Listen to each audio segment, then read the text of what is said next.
He can hide in the shadow of a noon sun. Captain Costner is so mighty that they say even blood of their jaw can't defeat him. No, I didn't say that. No, somebody else brought it up. No, it was a little girl. She's totally crazy. So Hopper hypes up the crew by showing them that he has the map to dry land. This encourages the crew to keep on rowing, which, let's be honest, looks unbelievably silly. But Costner comes in after the crowd has left to get his friend back. It's him. It is him. You guys are in so much trouble. Thank you, annoying little brat. I thought you were stupid, friend. But I underestimated you. I want the girl. That's all. Well, what on this screwed up earth makes you think that you're gonna get her? Hey, just out of curiosity, why aren't they shooting him? Isn't this just giving him time to whip out a flare, light it up, drop it down a pipe, and blow up the entire ship? Yes, it is! Now, to be fair, this does lead to a very funny scene where the one guy who lives a very tortured life looking after the oil sees the flare drop. Oh, thank God.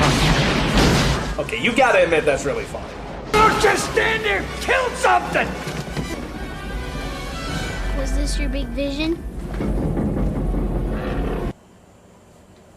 Alright, show me the scene again. Thank you.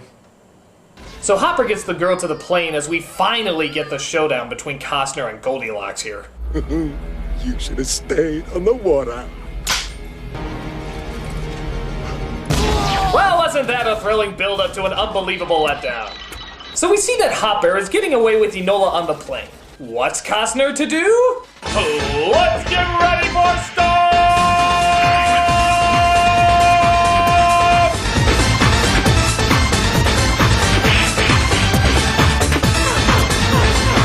God bless you, Stuff. We love you. So Costner gets Enola to the balloon, but again, Hopper being the world's greatest shot, knocks her off.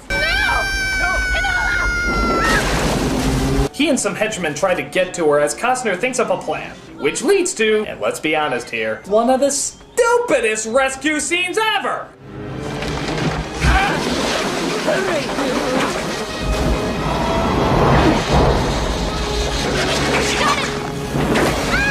What the bucket? This whole movie is bent on showing us all the technical aspects and exactly how it works, and yet the last big action scene comes down to a Wile E. Coyote scenario! Oh, and I just love how they happen to have the exact amount of bungee cord from the balloon to the water to pull this stunt off. What a man, what a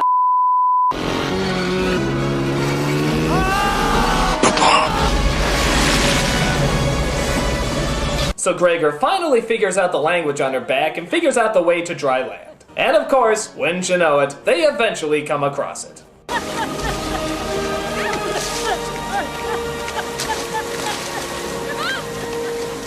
Alright, I want to end this review, so insert Lost, Blue Lagoon, Swiss Family Robinson, Jurassic Park, and/or Gilligan Island joke here. Get creative. So Costner, of course, says he doesn't belong in this world and decides to go back to the sea. I guess he prefers drinking his own.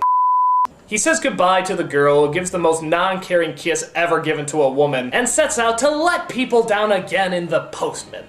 Whew, okay, that's Waterworld, one of the biggest bombs of all time. But is it one of the worst movies of all time? Well, let's look at the bad stuff. Costner's a bore, there's a ton of little plot holes that do start to add up. And as far as the expensive movie at the time goes, yeah, I'd probably expect a lot more too. But for what it is, just a basic shoot-'em-up action film, it's not that bad. The sets are a lot of fun, you really get an atmosphere for this world, Dennis Hopper is enjoyably over the top. And to be honest, I kinda like Stuff. Watching the technicals of this world is really enjoyable. I like seeing how everything works and functions as it makes the world seem a lot more practical and real. But does that make it a good movie? No. But I don't see how that makes it an awful one either. Maybe in a way that's its worst crime. One of the most expensive movies of all time and it's just okay. It's not spectacularly bad or spectacularly good, it's just okay. For many moviegoers, simply being an okay movie is the biggest letdown. But for me, it simply means it's okay. Take what you will from that and decide on your own. I'm the Nostalgia Critic, I remember it, so you don't have to.